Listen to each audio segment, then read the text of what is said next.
জুলাই মাসে আমি যে পুরী গেছিলাম সেই একটা ভিডিও আমি পোস্ট করছি। আগে 15 বছর আগে যখন ফার্স্ট টাইম আমি পুরী গেছিলাম তখন সব সাইট সিন আমি গেছিলাম, কিন্তু তারপরে অনেকবারই গেছি, ধরো 4-5 বার তো গেছি, কিন্তু কোনো সাইট সিন যাইনি। এই বছর আমার টার্গেট ছিল কিন্তু আমি উদয়গিরি খণ্ডগিরিও যাব, কিন্তু সব থেকে চাপের ব্যাপার ছিল গাড়িতে মা আর আন্টিরা কিন্তু ছিল, বসেছিল, এবং ওরা বসে বসে বোর হবে সেটা আমি ফিল করছিলাম। কিন্তু আমার যাওয়ার খুব ইচ্ছে ছিল। আমি এত কম সময়ের মধ্যে উদয়গিরি খণ্ডগিরি কভার করেছি যে আমি যখনই ভাবি তো খুব অবাক হয়ে যায়। কারণ টিকিট কাউন্টারে গিয়ে দেখি 15-20 মিনিটের লাইন, সেখানে লাইন দেওয়ার পরে ধরো 40 মিনিট বা 35 মিনিটের মধ্যে আমি উদয়গিরি খণ্ডগিরি এতগুলো স্টেপস মানে ওপরে গেছি, ঘুরেছি। সে মানে অবাক করা কাণ্ডর মতোই আমার কাছে, পুরো সুপারম্যান মানে স্পাইডারম্যান যাই বলো, সেটা আমি মনে হচ্ছে সেদিনকে আমি হয়ে গেছিলাম। তো যাই হোক, আমি সেই ভিডিওটাই তোমাদের সাথে পোস্ট করছি, দেখো তোমাদের কেমন লাগে। আমি এখন উদয়গিরিতে পৌঁছে গেছি, একটা গুহার মধ্যে আমি ঢুকে গেছি। আমার খুব ভালো লাগছে, সেই কোন যুগের ইতিহাস আমাকে মনে টনক দিচ্ছে। তবে আমি ঝাঁপিয়ে গেছি, অনেকটা খাড়াই তো। শুধুমাত্র জোরে জোরে যে হেঁটে যে আমি কভার করেছি সেটা নয়, তার সাথে ফেসবুক বা আমাকে খুশি করার জন্য সমানে ভিডিও, রিলস আর সবাইকে রিকোয়েস্ট করে করে ফটো তোলার জন্য, মানে সবাইকে রিকোয়েস্ট করতে হচ্ছিল, যে সেখানে আমি আবার রিলও পোস্ট করেছি, যে মানে যা যা ইচ্ছে হয়েছে সবই করেছি।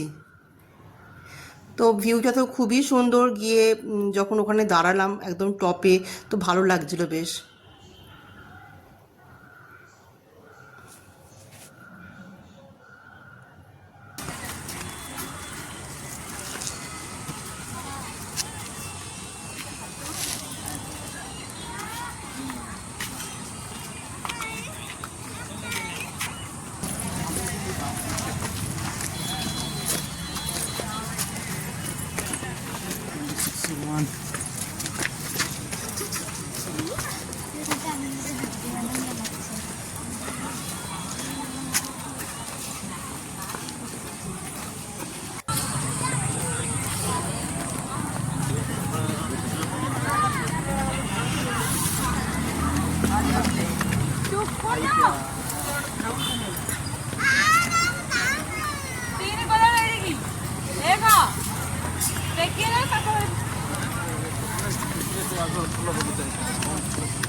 অনেকগুলো সিঁড়ি দেখে বুঝতেই পারছো যে আমার চোখে মুখে কতটা ক্লান্তির ছাপ পড়েছিল, কিন্তু তাও আমি এগিয়ে যাচ্ছিলাম।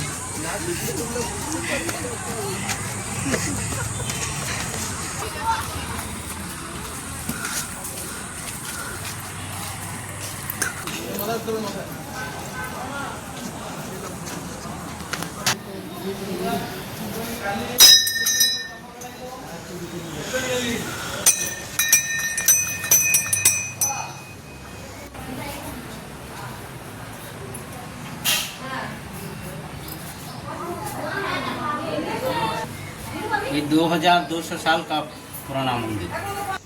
ওখানে যেসব মন্দির ছিল সেই মন্দিরগুলোকেও আমি গেছিলাম। প্রথমে আমি উদয়গিরি গেছিলাম, তারপর আমি খণ্ডগিরিতে গেছিলাম। উদয়গিরি থেকে খণ্ডগিরিকে আমি টাটা করেছিলাম, আর খণ্ডগিরি থেকে উদয়গিরিকেও আমি টাটা করেছিলাম। তো ভীষণ তাড়াহুড়োর মধ্যে করেছি, আমার চোখে মুখে প্রচণ্ডই টায়ার্ডনেস ছিল, সেটা তোমরা দেখতেই পাচ্ছ। কিন্তু মনে বেশ একটা খুশি খুশি ভাব ছিল, যে যখন প্রথমে একদম টপে গেছিলাম তখন যে চারিদিকের ভিউটা সেটা দেখে আমি এতই খুশি হয়েছিলাম, যে এই খুশিটা তো অবশ্য প্রকাশ করা যায় না। সেই জন্য বলে সময় থাকতে থাকতে কিন্তু ভ্রমণ করা ভীষণ দরকার।